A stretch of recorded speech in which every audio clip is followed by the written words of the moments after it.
Chapter 7. Fogbound. At the rocks, the seagulls still screeched. Jack could barely see the steep path leading down into the fog. "Go slowly," Jack whispered to Annie as they started down. "Whoops," said Annie. She slipped and fell forward, bumping into Jack. "My foot got caught in my stupid dress." "Shh," said Jack. He held on to Annie. They listened as the pebbles and rocks rolled down the cliff. Jack took a deep breath. "We've got to watch out for Vikings, too," he whispered. They started down the steep path again. They went one step at a time. The sound of the waves against the rocks grew louder. Finally, they stepped down onto a flat strip of pebbles. "Where are we?"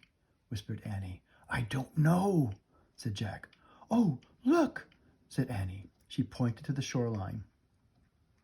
Through the fog rose the serpent prows of the Viking ships. Jack and Annie crept closer to the ships. Their sails were down. Each ship had been tied to a tall, jagged rock. They seemed deserted as they bobbed in the shallow waves.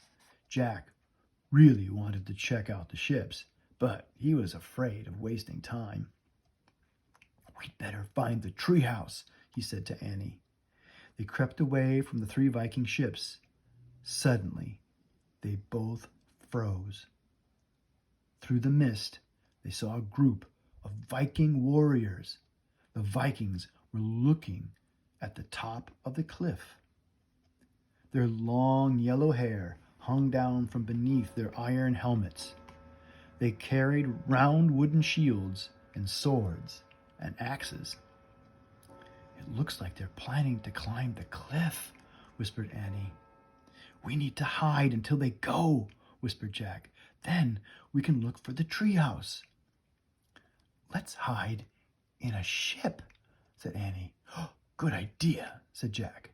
They crept back to where the ships were tied.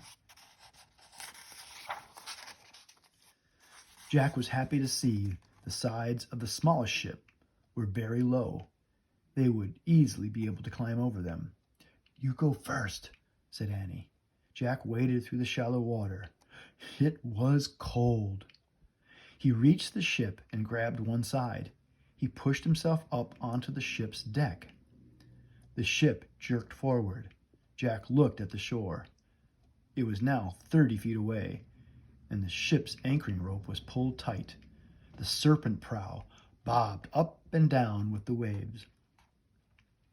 The fog and the movement of the ship made Jack feel as if he was in a dream. For a moment, he forgot to be scared of the Vikings.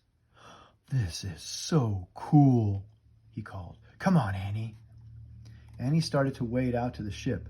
Suddenly, she disappeared. "Annie!" called Jack.